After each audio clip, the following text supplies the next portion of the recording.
Is Rage 2 worth buying? That is a question I get asked all the time, and so I thought I'd try and answer it in this video.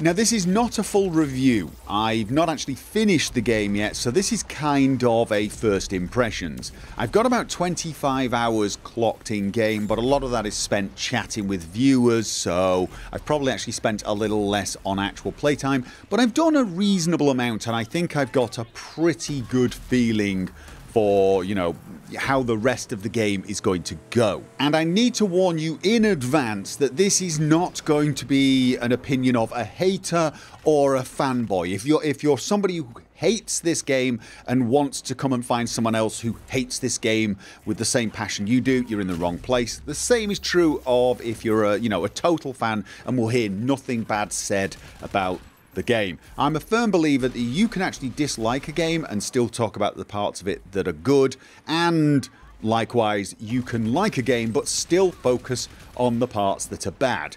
And that's what I'm going to be doing in this video because, spoiler alert, I'm actually enjoying this game. I like this game. I'm having fun playing this game, and let's face it, that is the entire point to a game, especially a game like this. I'm having a lot of fun, but there are certain things about it that drive me nuts. So let's start with the good. And the good is the combat.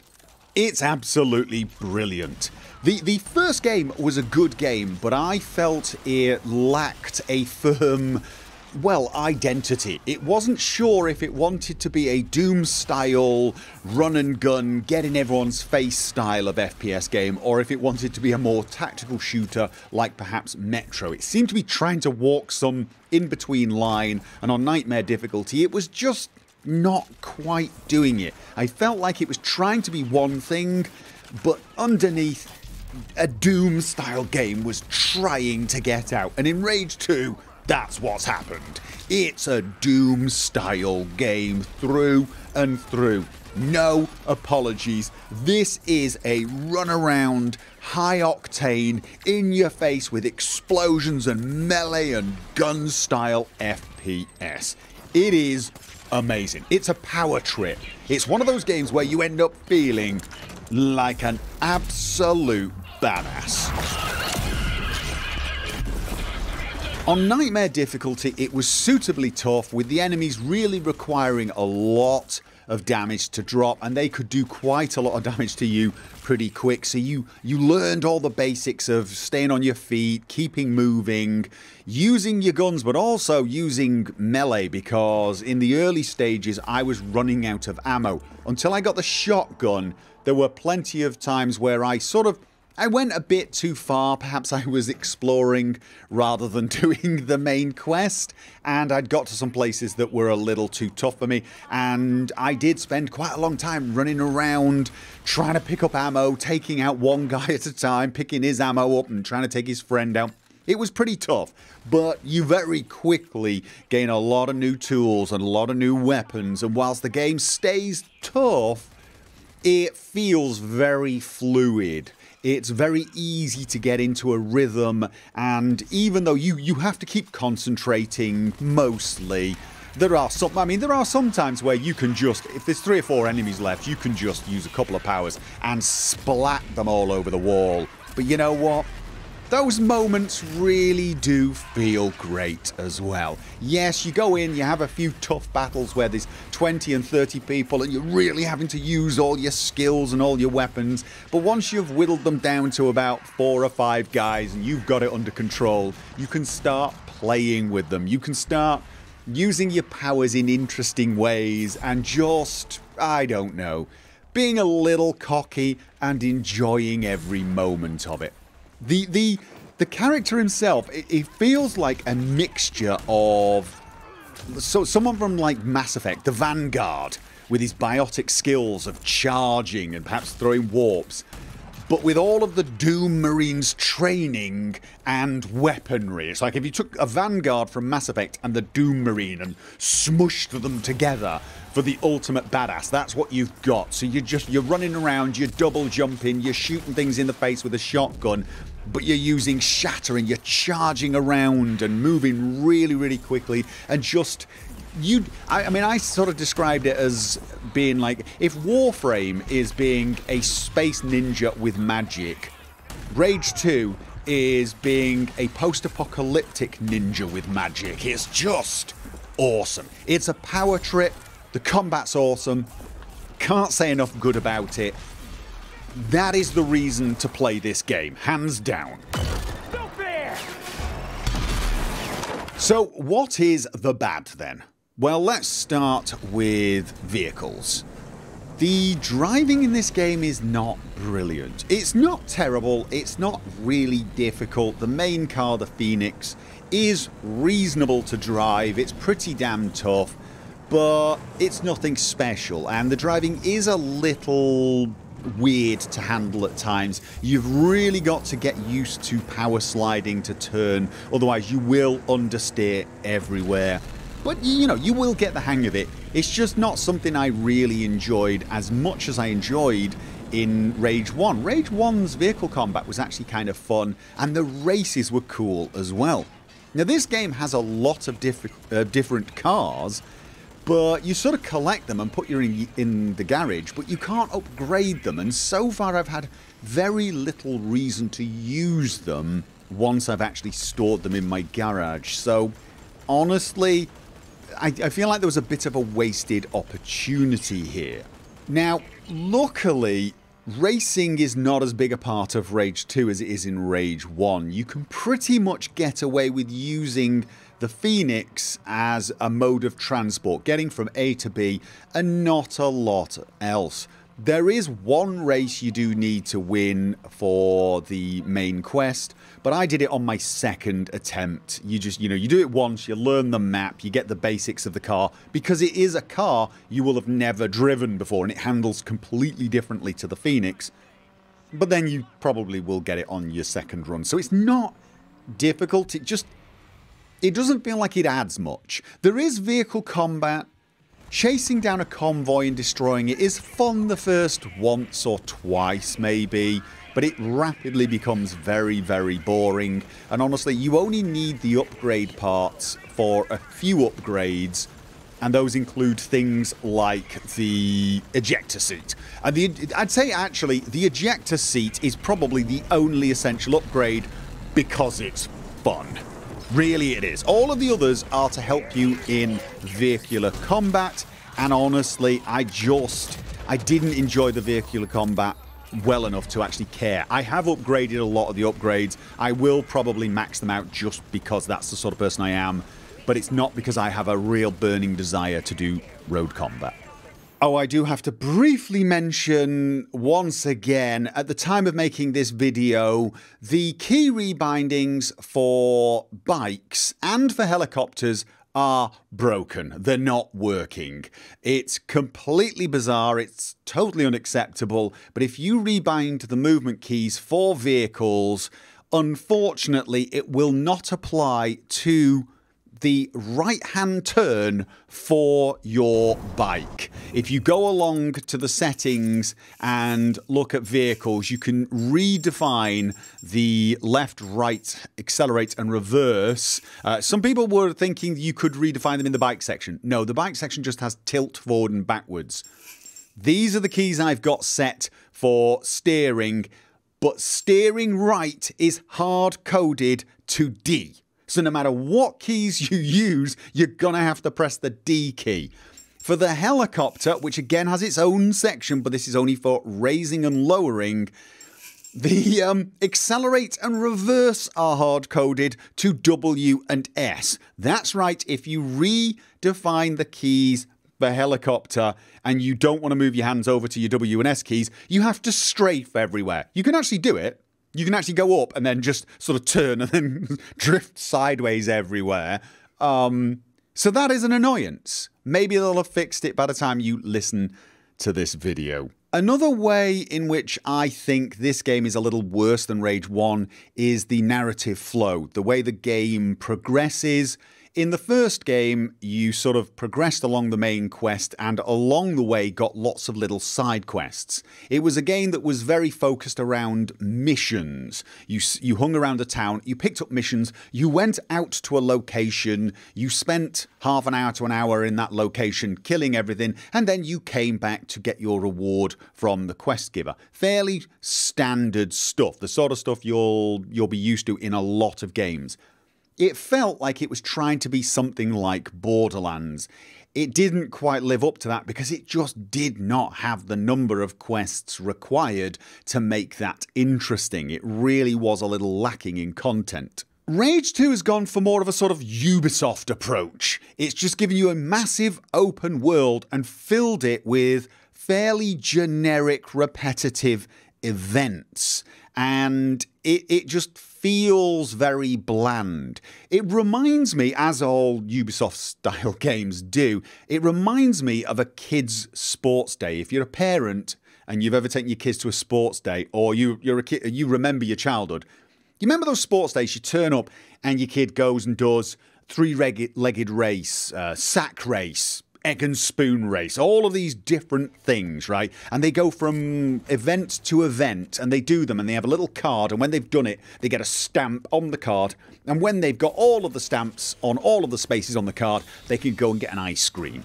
That's kind of how this feels. It's just a lot of things that have been set up for your kid to do whilst you're talking to other parents and so on. So it feels less narrative driven. I mean, I wasn't expecting it to be massively story driven, but it feels very different to Rage 1, and I honestly prefer the way Rage 1 did it. I just wanted Rage 1 to have more side quests, more, interaction with the characters, and obviously more main quests, because it was way too short.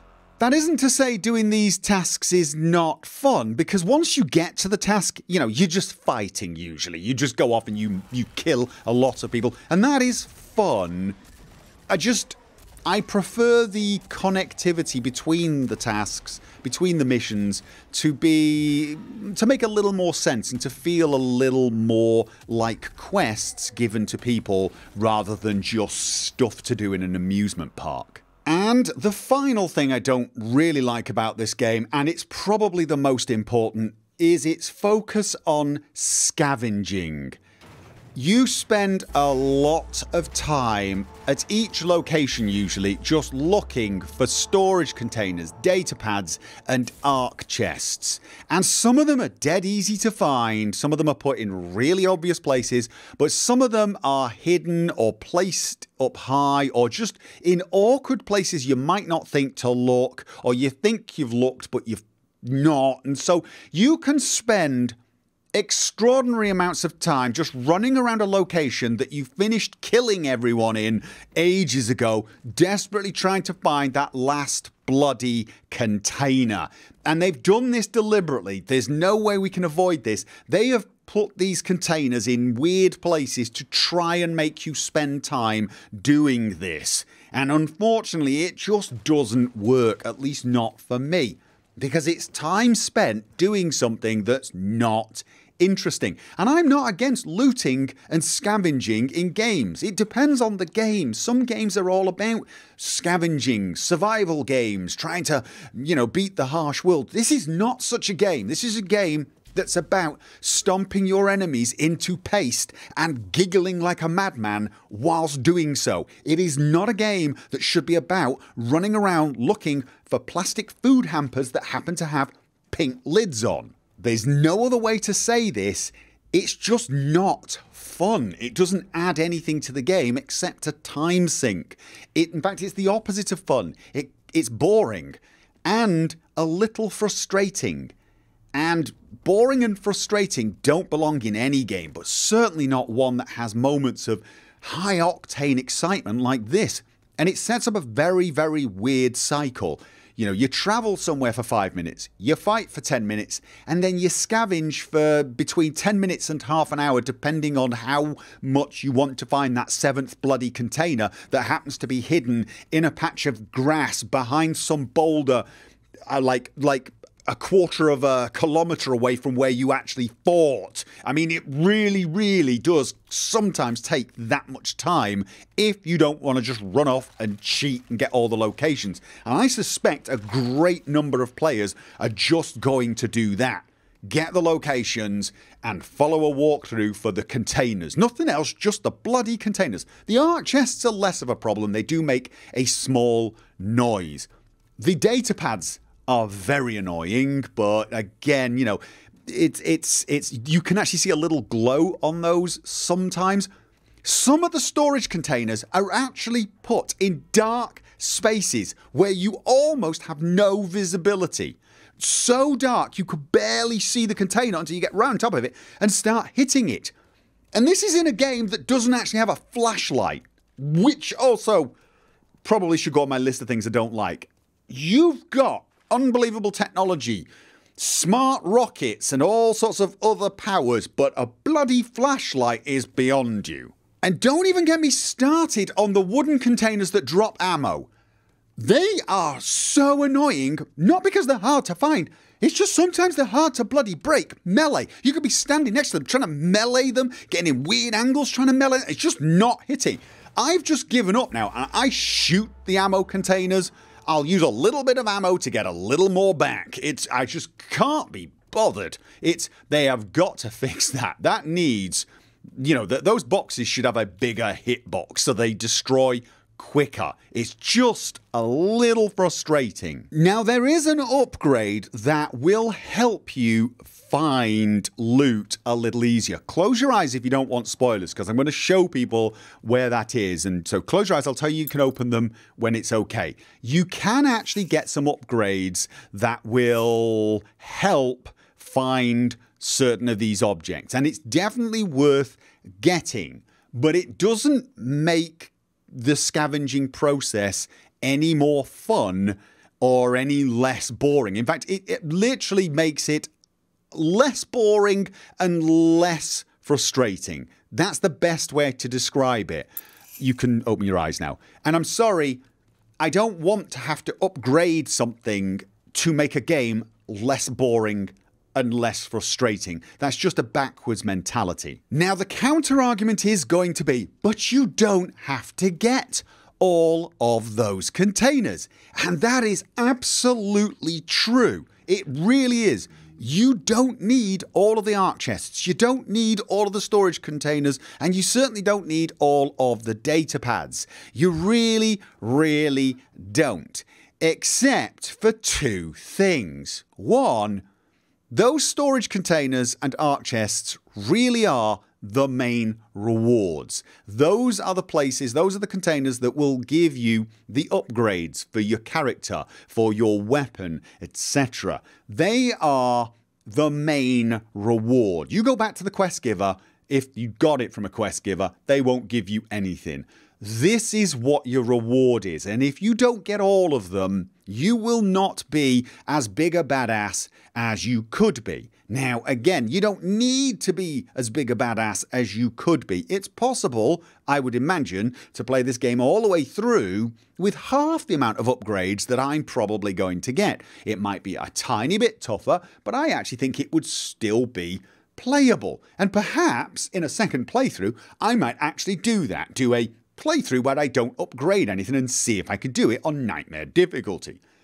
But for my first playthrough, I want to be the biggest badass I can possibly be. And I suspect I'm not alone in that. And it makes these storage containers and these arc chests, well, almost irresistible. And do you remember the device, the upgrade I told you that would help you find things a little easier? It comes with a slight disadvantage. It will start triggering and telling you there's loot like that nearby when you're driving around. This is good, right? You've now got access to more upgrades and more stuff. Yeah, Except now I'm stopping when I'm travelling every 2 to 3 minutes because I see a little certain symbol appear and think, oh God, there's something around here. There's something around it. I've got to find it. I've got to find it. And I get out and I'm running around left, right and centre, desperately following this little signal that says, you're getting warmer, you're getting warm. No, you're getting colder now. And I'm running around basically playing hotter, colder, that kid's game until I find it because I've got to. And that leads me to the second reason why you don't need all of these chests and data pads is just not working for someone like me. Do you see on this map, the icons that are coloured, they're the ones I've not completed, right? I've not found everything. The ones that don't have a colour, those are the ones I've completed. Which means the map is filled with things that are saying, you're not done yet. And I can't stand that. Well, it's not that I can't stand that. I just have this overwhelming urge to get all of those boxes ticked. Arc chests, 0 of 1. I want that to be 1 of 1. Storage containers, 0 of 2. Nope, that's got to be 2 of 2. And data pads, 0 of 1. Nope, I am not going to be able to finish this game until that's 1 of 1. I just can't do it. Right, now maybe that's just me, maybe I'm weird, but again, I suspect I'm not alone in this, that if there's something on this map blinking away saying, ooh, there's stuff here you've not found, you're gonna want to find it. And it's sort of enraging. Here's the thing though, I actually think this would be trivially easy to fix. All they need to do is patch something in whereby when you use your focus power, you can see any containers or any data pads, you know, in say a 10 meter radius until you get the upgrades. And if you get the upgrades, you can see them in a 20 meter or even a 30 meter radius, something like that. And it's not out of character with the game because your focus power lets you see enemies through a wall. It lets you see certain objects through a wall. It lets you see your car through a wall. So why couldn't it let you see certain pieces of loot? It would make perfect sense. You could probably then pick up the loot as you went. You could pick up the data pads as you went, and it would just be something you did probably as you were fighting, or if you had missed a few once you'd done the fighting, you'd very quickly sweep back through the area, finding them without much trouble, and then get in your car and get on to the next area where you could just start killing and causing mayhem. It would be dead easy. What it would do was half the length of the game. It would, because that is, as I said, if you are a completionist, you're going to spend stupid amounts of time scavenging. If they did that, it would half the amount of time played. But it would actually improve the quality of that time tenfold. Because it would just be time spent doing the thing this game does the best, which is fighting. And I would rather this game only be 20 hours long, but be 20 hours of high-octane, no-nonsense murder than 40 hours or even 60 hours where a good half to 2/3 of it is me running around going, where's the bloody box? Because that's this game in a nutshell. Somebody else described it in my stream very, very aptly. They said, when I find the last container in an area, I don't think, yes, I got all the boxes. I think, oh, thank God, now I can leave. That is not a good feeling to have. So, in the end, do I recommend this game? Well, it's a difficult one. I'm having a ton of fun. I am having a ton of fun. It is frustrating at times. I have got used to the frustration and the boredom somewhat. And for me, it's worth going through to get to the good bits. It is worth going through to get to the good bits. But, you know, it is something you are going to have to decide yourself. Are you willing to put up with some frustration of either leaving stuff behind, just saying, nope, I don't need the loot, I don't care about the loot, or just constantly looking for the loot? if you were the sort of person who's going to be driven mad by that, just be warned that's what you're getting yourself into. Oh, and let me just say, if you're thinking about buying the game, you're thinking about starting the game, find out how to get those upgrades. I may even make another video that's slightly spoilerish with the 2 or 3 things I would recommend you do straight away when playing this game, kind of thing. If you want to lower the frustration levels a tiny bit. But I'll leave that for a different video. So the answer is a provisional yes. I recommend this game if you've got a high tolerance for frustration and boredom and you really enjoy brutal violence and utter mayhem.